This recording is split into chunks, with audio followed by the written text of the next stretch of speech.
I'm out here today at Laguna Seca to tell you about what your first track day might look like and answer some of the most common questions I get about what track days are like. Now, I've only got 3 more sessions left for the day. I already did my first 2, but let me go show you what the first session was like. Alright, first session of the day. Goal is just to take it nice and easy.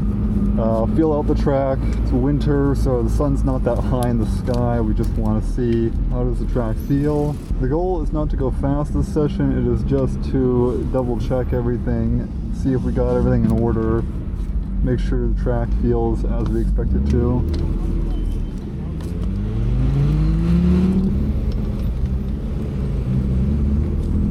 We are offered a fast lane and a slow lane. We're going to go for the slower lane, which is right behind an NSX apparently, and there's a Miata and an S2000 in the fast lane. We're going to be under a yellow flag for the first lap or 2 here, which just means no passing. It's a caution lap. This is our warm-up lap. Everyone's just going to take it easy. You always watch for cars coming off the main straight, coming through this corner here. Tires are really cold, aired down a lot, still warming everything up. Get the brakes a good feel.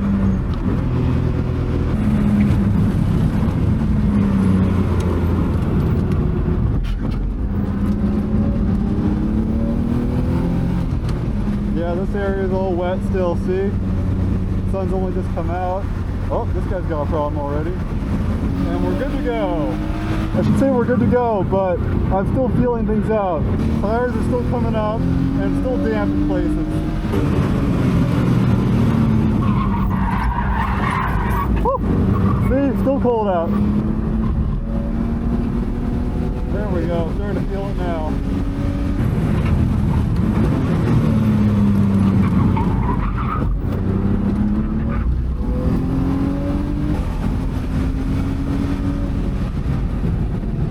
Not quite a lot of grip there. I'm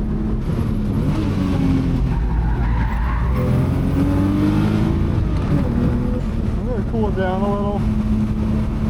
Take it a little easy for the end here.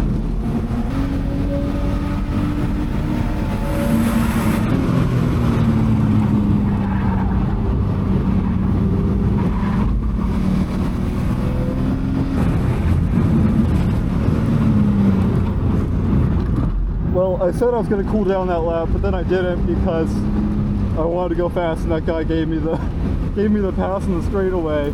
But that leaves me with no cool down lap. So luckily things aren't looking too hot though. We'll just cool it down in the paddock. We do want to slow down a bit before we get to the paddock. Speed limit there is 10 to 15 miles an hour, and I'm just going to go kind of over there and just kind of do some circles around there. You might see 1 or 2 other cars do the exact same. We got to make it quick though, because we do have a driver's meeting to attend. Temps are fine. Radiator's 205. My intake air temps are getting a little hot, but that's to be expected. And yeah, I'm just going to go ahead and circle it around and bring it back to the pits. So I've got a pro tip for you all. You don't want to use your brakes coming into the pits. That way your pads will get stuck to your rotor. When you come to a stop, they'll burn in on the rotor. They'll cause it to crack eventually. What you want to do instead is use first gear to stop. Ideally not your parking brake either, because it'll go through the same problem. But what you'll see here is I'm just going to shut the car off and use first gear to bring myself to a complete stop.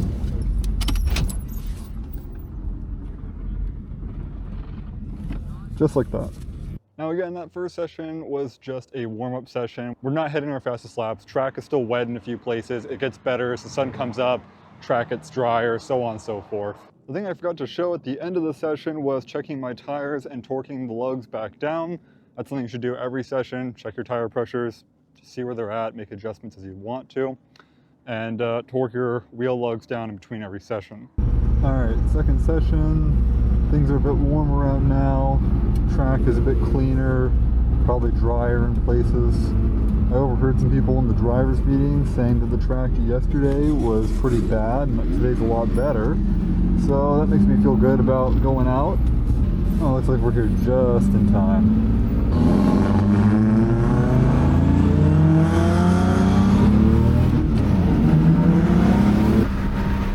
to take it easy on the first lap. Everything's still cold, but it won't take too long to get warmed up this time. I should probably take a second to explain what that gesture was. That was a point by. There was a faster car coming up behind me, and I am indicating to let them pass. In other words, there's going to be faster cars than me out on track, as well as slower cars than me out on track, and in general we need to facilitate safe passing because this isn't wheel-to-wheel racing. We do this by pointing our finger out the window in the direction that we would like the car to pass on, and in general we stick to our line and drive in a smooth, predictable manner while giving the other drivers space to pass. Now, I should probably mention that I'm in the open passing group, which means that we don't have to do any of this in the first place, but it's worth doing in general just for the sake of safety, and it's common courtesy to your fellow drivers. It's also just nice when you're on a hot lap and somebody gives you that point by so that you can still hit your fast lap for the day.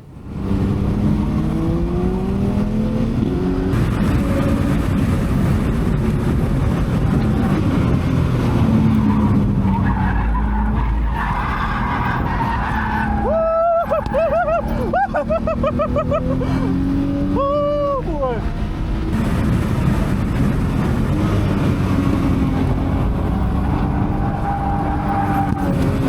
Woo! Woo! You saw there were a lot of point buys that run. Sometimes that'll happen, you just get caught out in some traffic. There's faster cars in the session, but you know, we're all on similar playing field in terms of awareness. That's the key word. We're not so much on the same skill level, but we know how to be aware of one another, make space, predict each other's driving. It's all about just being aware of your surroundings and knowing how to give everyone their space, because we're not in a race, we're just here for a fun track day. The second session went a bit better, but I've got a lot of adjustments to make on the car, or at least a few small adjustments to make on the car.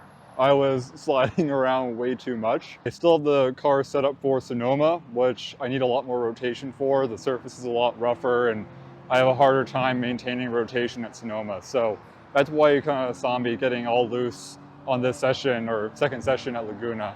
For the more advanced drivers, you can set your car up differently for every track, or you can keep it the same from one track to another.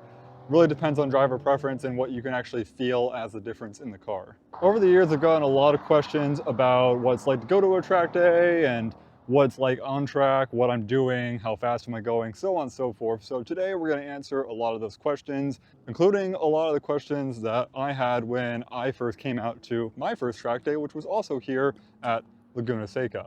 Pro tip, if you want to know the best way to get around the paddock quickly or the whole facility quickly, bring a scooter.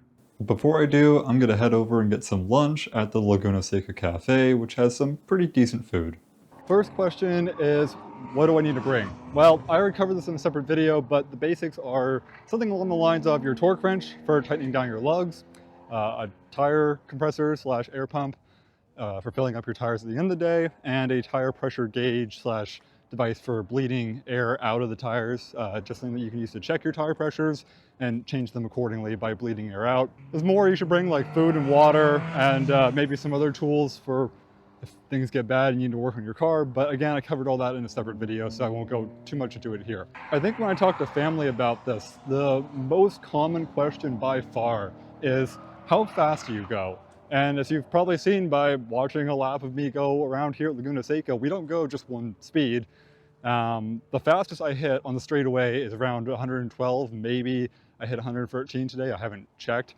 My car is relatively slow on straights. It's not as slow as Miata, but it isn't a very quick car. Corvettes, Porsches and the like will probably be doing maybe 120, 130, maybe 140. I honestly don't quite know. But it's pretty easy to hit speeds over 100 miles an hour here. And we're definitely cruising around at 80 miles an hour a lot of the time at the very least, even through some of these slower speed corners. And then the other most common question I get from family members is, what happens if I go off? There's a few things. If you just go off into the dirt and you can get back on track just fine, then you just get back on track. And you'll usually get a black flag, which means you got to come into the pits, talk to the start marshal. They'll just kind of do a once over on your car. if it was bad, if you did something unsafe, like you did an unsafe rejoin of some kind where someone else had to swerve to avoid you because you didn't join at a good time, then that's usually when you'll get a strike for the day, and you only get 2 or 3 strikes usually at a track day. You can also get strikes for breaking the sound limit. Laguna Seca has a whole deal with the sound limit here. You can look that up. Basically, it's kind of low. Usually, if you have to get towed back into the pits, or you go off and you crash, or you hit a tire wall, that'll be a strike for the day. If you do damage the track, meaning you hit a tire wall or some other structure, you are responsible for damages to the track. That brings me to my next question, which is, do you need insurance? Well, your normal insurance does not cover you on track. There is track insurance, and it costs extra. You basically just buy it for a day. It's not required by any means. You don't have to have it, but just know that if you get a bill from the event sponsor or event host afterwards because you hit a tire wall, you went off and caused some damage, insurance would normally cover that, but if you don't have insurance, you're going to be responsible for whatever that full amount is. I also get asked, how much does it cost? And the answer is, it depends. What I'm doing is just a typical track day where I'm tracking my own vehicle, I show up, and I'm responsible for more or less maintaining everything, maintaining my car, maintaining my own tools and equipment, bringing what I need. I'm fully responsible. I'm just a guy showing up with a car, basically, and they have the track and everything rented out for us. That is as opposed to arrive and drive events where basically you are paying to drive other cars that are already set up, that are already built for racetrack driving. They're rental cars of some sort, racetrack rental cars, not a typical rental car. Those events typically cost more like in the at least high hundreds, if not thousands of dollars, versus the events where I'm just bringing my own car and doing this all myself. It's anywhere from like $200 to $400. I also get asked a lot, is it dangerous? And yeah, kinda. It's motorsports. It's certainly not the safest way to spend an afternoon, but I think I wouldn't say that it has to be dangerous. Big point I was trying to make is awareness.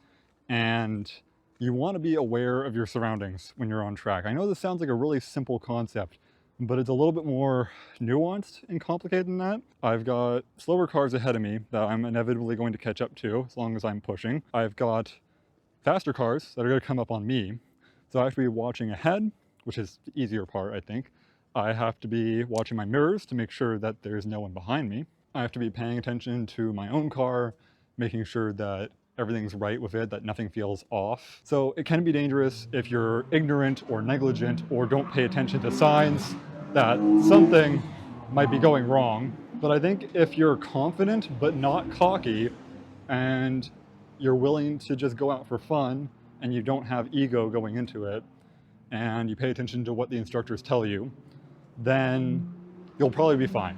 I have had a few oh shit moments in my time, but they are very few and far between, and luckily none of them were too close to being like a fatal collision kind of deal. I guess I shouldn't say that. Not fatal, but more like fatal in the sense of the car is toast or destroyed. That said, welcome to one of my favorite and one of everyone's favorite watch places for this track, or spectator locations, that is the infamous corkscrew. It's not as bad as it looks, to be honest. It is one of those things where I think if you're a passenger, it feels scary, but it's not too bad when you're the driver and you kind of just go over it. It's just like a really steep hill. Once you learn the line or you follow a few other people that do it right, it doesn't feel so blind.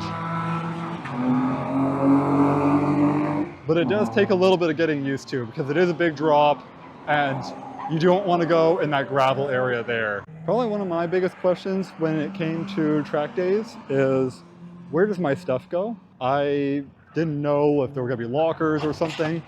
You just leave your stuff out next to your car. It's as simple as that. And no one really steals around here. I mean, don't leave cash or like something of high value just sitting out, but no one's gonna mess with your stuff as long as it's next to your car or you're not gone for more than an hour. In general, no one's gonna touch your stuff around here because it's expected that everyone's gonna be leaving their stuff out next to their cars.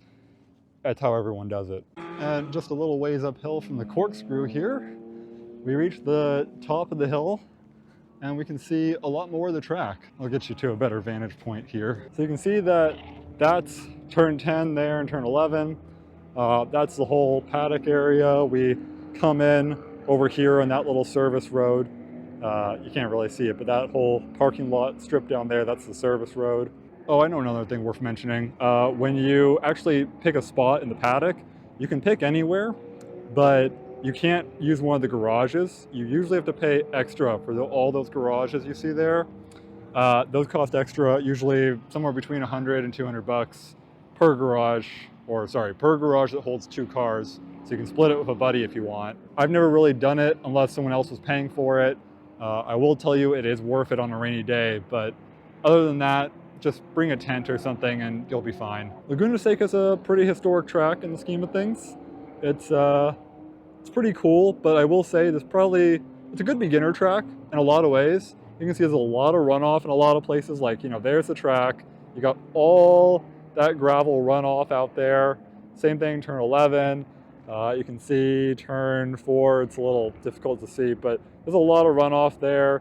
Turn 2.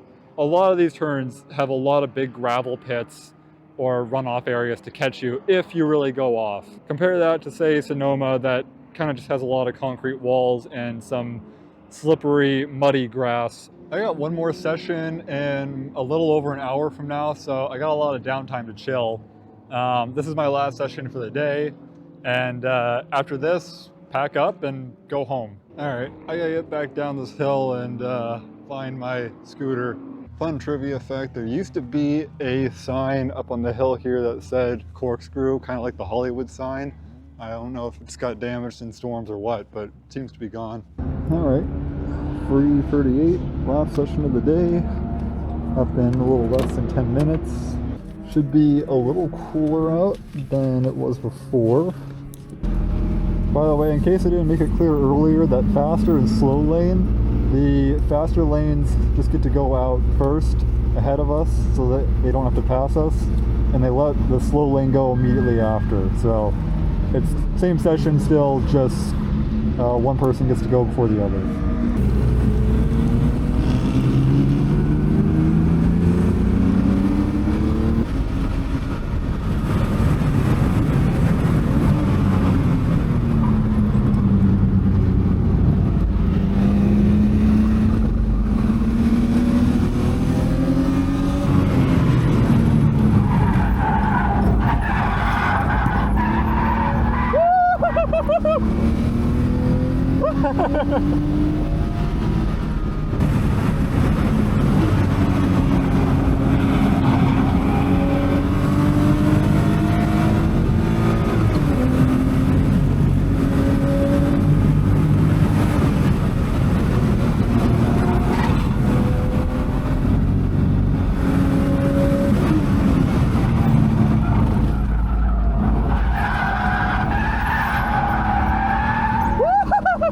Yeah, baby!